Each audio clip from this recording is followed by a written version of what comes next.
Well, over this weekend, women involved in politics and those wishing to will be heading to Cavan, to the Cavan Crystal Hotel, for a Women in Politics conference. So we thought this would be a good idea to get some women in studio and talk about the reasons why they chose to be in politics, and maybe some of the reasons why women are discouraged, and why the representation of women at national level, in any case, and European level is relatively low compared to their male counterparts. So joining us on the line from Brussels today is Mairead McGuinness, Fine Gael MEP for the Midlands North West constituency, Senator Mary Moran, Labour Senator, Councillor Sinead Burke, Sinn Féin Councillor, Meath County Council and former Mayor of Navan, and Deputy Regina Doherty, Fine Gael TD for Meath East. Ladies, you're all very welcome to the programme. Morning. Good morning. Morning. Mairead, I'll speak with you first because you will be chairing this meeting in Cavan, Women in Politics, and this is particularly geared towards engaging people at a European level.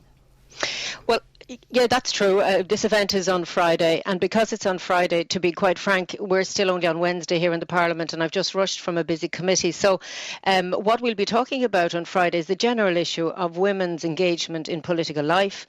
I suppose why there aren't more women there, what's in place in Ireland to encourage women, and I think to provide some sort of network and support base to see if we can encourage more women into politics. I wrote a speech in January 2011. It's on my website. I just had to refresh my mind. And the opening quote comes from an Irish Times article of January 2011, and it says as follows: "That's politics, the workload, the pressure, the destruction of family life, and the dog's abuse would put most normal people off." And that was a quote by journalist Sarah Carey, who comes from a political family. And sometimes I wonder about that comment. Is it true? Would most normal people opt into politics given, I suppose, the lifestyle and that balancing act that's involved? But I think we all agree that it would be good to see more women involved. I think there is not agreement about how we're going to achieve that. In Ireland, we now have legislation to require parties to make sure that there are women on the ticket.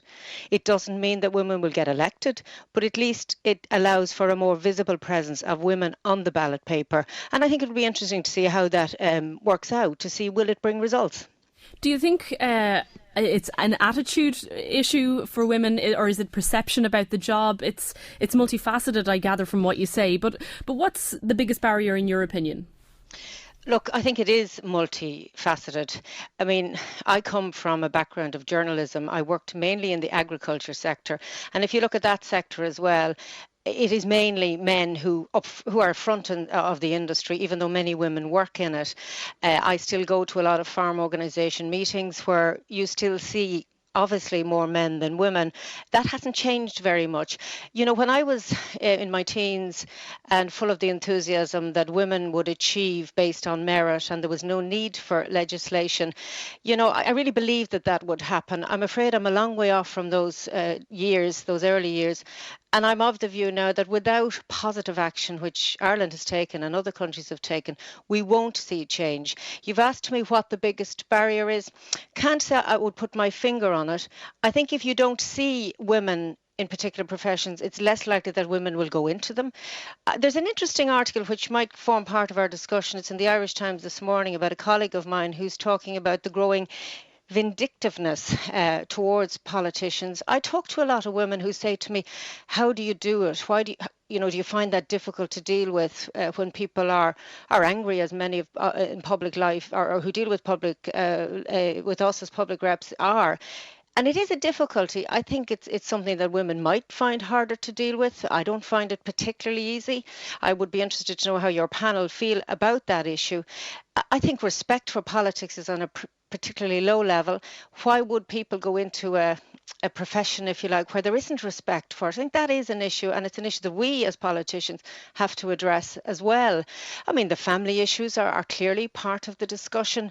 I think the hours, in terms of not so much the workload, I think lots of people work hard, not politicians only, but I suppose the demands in terms of late night meetings. For example, I don't particularly do pubs or go for drinks after meetings. It's just something I've never done and don't feel the need to. But sometimes I think that a lot of the networking can happen at that level. Do women lose out because we're not as involved in that type of engagement as men might be? I mean, these are issues which I think are all part of the discussion. But, you know, sometimes I'm asked, would I encourage my family into politics? And I have to, take a deep breath sometimes and say, gosh, would I? Would I encourage my daughters, for example? I'd like to think I'd encourage them if they were interested. And I think it takes a particular type of person, both man and woman, to be interested in political life. And many of us do it because we think we can make some difference. It's often very difficult to actually achieve that, but we go into it with that motivation.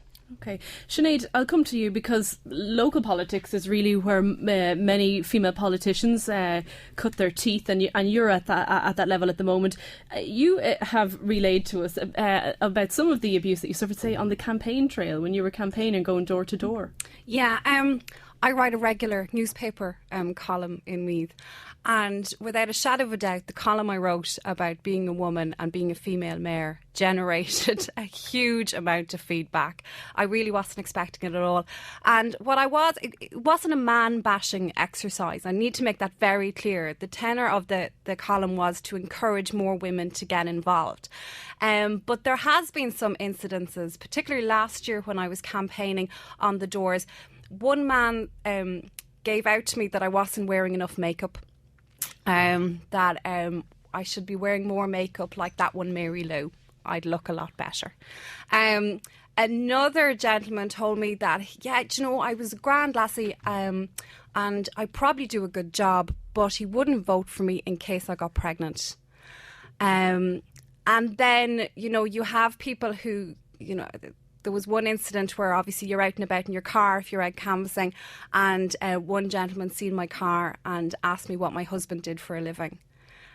So look, you get that, and it's only when more women politicians become the norm that you stick out less and you become the norm. You change the conversation, you change the perception of who a local politician is. At the moment, we're a rare breed. If you look at, there's only 17% of councillors in the country are women. And girls, we're 51% of the population. We need more female voices at the table. I was doing a bit of research into why women don't get involved in politics, and it seems to come back to the 5 C's, which is culture, confidence, candidate selection, cash and childcare. And picking up what Mairead said there about the gender quotas, and they're being introduced. It took me a long time to get my head around gender quotas because I did not want to be the token woman on the ticket. But the more thinking I do about it, I do believe that gender quotas are the way forward, because if we don't bring them in, and if we continue to try and get women there without those stipulations, it's going to take about 250 years for us to come up to a 50% in the Dáil, and that's not good enough. Regina Doherty, would you agree that gender quotas are the way forward, or can they be sometimes a stick to hit yourself with, because men can claim, well, look, we're at a disadvantage because of them? Again, I think maybe like Mairead and Sinead has said, in my youth, I probably would have preferred women in any profession, in all professions, to be successful because of their capabilities and because of their track record. And I don't think politics is any different. But the organic nature of encouraging women into politics in Ireland hasn't materialised. We've only got 15% of female representation in our parliament, both in our Seanad and our Dáil. Now, it's a little bit better in the Seanad than it is in Dáil Éireann, but still 15% is exceptionally low when Sinead says we have 20 or 51% of the population are women. Go back to something that Mairead said earlier on about normal people, as in politicians are not normal people. I think I'm perfectly normal. I think the women sitting around this table are perfectly normal. And for me, it didn't take much for it to be encouraged to stand in politics. I happened to have been pregnant on my 4th child in 2006 when I was asked. And so the circumstances certainly weren't, ideal. And yes, I did get, would you not be better off staying at home minding your kids? But I'm 44. I've worked since I was 14. Don't insult me by telling me I should be staying at home and mind my kids. My kids are well cared for and looked after. And yet this is the most challenging, fulfilling and rewarding part of my career, and I've been working full-time since I was 21, that I have ever had. This is the most exciting, challenging job that I have ever had, and I absolutely love it. And so what we need to do is to ask women, do they want to be involved in politics? And I think it goes back to, Mairead mentioned the Cathy Sheridan article this morning, which she starts off talking about that politicians are human beings too, in the vein that maybe, the disrespect that's being shown to people in political life now is at a different level than it ever has been beforehand. But that disrespect was always there. But unfortunately for me, Cathy went on during her article to call us town idiots. So you want to feed into that culture of thinking that the profession of politics, deserves disrespect. Well, then all you have to do with respect is to go and look at some of the journalists that write on them. This is a professional, respectful role that people play in society, and it is fulfilling and it is challenging, and all we need to do is to ask women. And this business of anybody that says about token women on tickets do not know the first thing about politics, because I do not know of any party or none token women in politics. We work damn hard, we work 60, 70 and 80 hour weeks, and we do it because we love it. All we need to do is to encourage more people to see it as a career and to actually see shaping public policy as something that's hugely rewarding, and to actually encourage people to do it. And the business of childcare and cash and culture and confidence, we need to break the culture, and I think gender quotas is going to do that. The childcare business, well, my husband is responsible for our 4 children, as I am, and we always had issues with childcare before I was in politics. I've always worked, so I've always needed good childminding, as does everybody. The confidence bit isn't unique to men. There's buckets of women in this country in various professions that are full of confidence, and we need to encourage them to look and view as politics as an honourable profession. But Mary Moran, isn't it fair to say though that men and women are judged differently whether we like it or not? It's a fact of our society that, and I've heard some of, say, your colleagues in the Dáil and the Shannon speak about this, about how women are judged on their appearance, that nobody will really comment on what suit a politician or a male politician might be wearing, but a female's appearance does get commented upon. And your Shannon colleague, Lorraine Higgins, has written extensively about the abuse that she suffered online, and she feels that she was targeted because she was a woman. Do you think that that's part of the reason? I don't know. I think good morning, Deirdre, and I must say I welcome the opportunity to take part in this. I think it's a great opportunity for us to discuss the role of women and at a very apt time.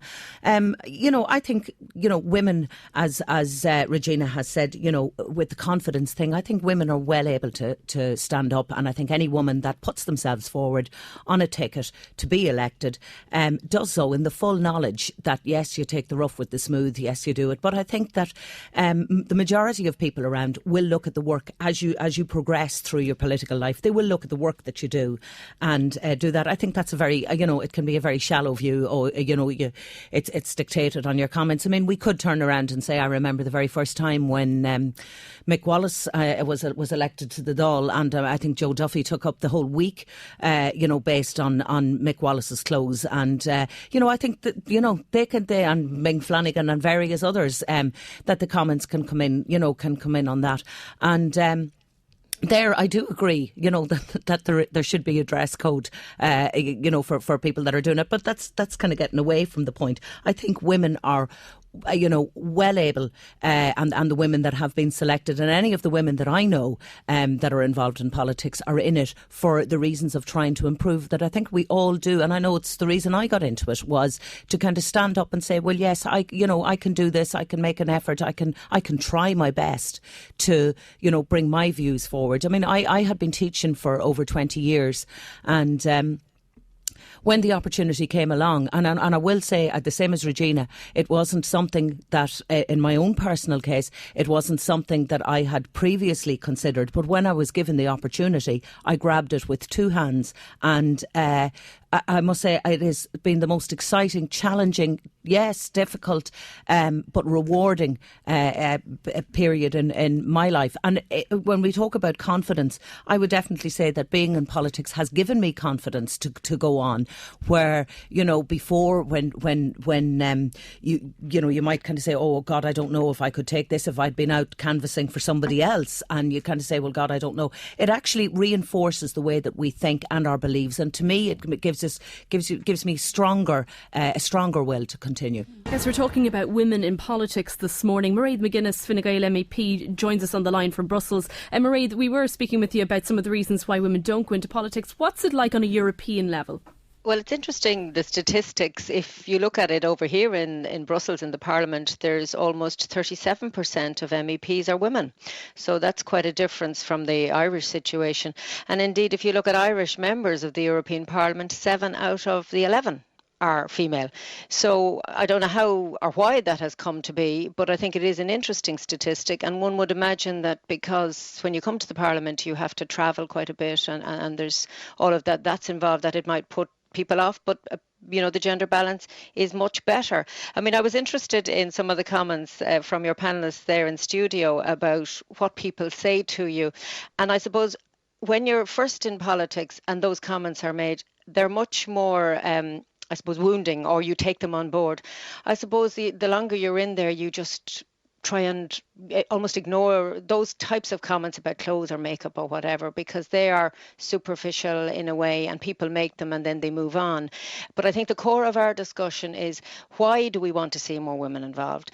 Politics is not like any other job, in the sense that it is about framing laws, developing policy for everybody, which includes men and women. And therefore, to have a variety of voices and a variety of experiences, and having a gender balance that's better than we have now in Ireland, I think it is important. What we're trying to crack is a mechanism to encourage more women to take part. And I think Regina put it very well about her own personal experience, which I would share. I come from a background of journalism. I have to say, the first time my poster went up for election in 2004, it was the most frightening experience. But there's always that shock, and then you get on with it. And the work of politics is varied, interesting and important.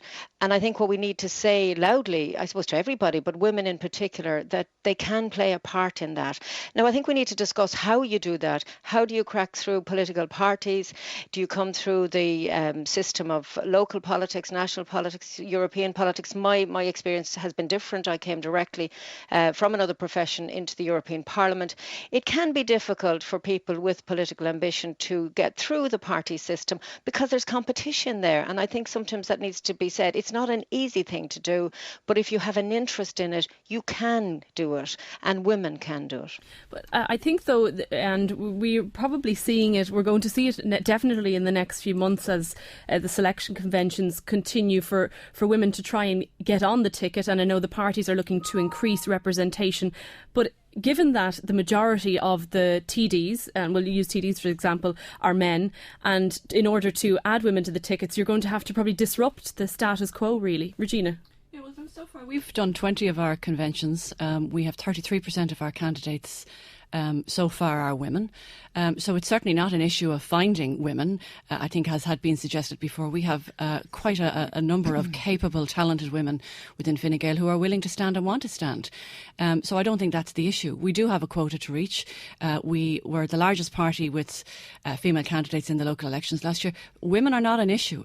And I know, and I served on Meath County Council, where Sinead is currently right now, when you put women on the ticket, they get elected. When I was elected in 2009, every single woman that stood for the election in local elections in Meath County Council in 2009 got elected. Every single one of them. So we're smart, we're capable, we're hardworking, we're pragmatic. We need to be on the ticket, and we need to be representative of women's views and family views in Dáil Éireann when we're framing legislation and public policy.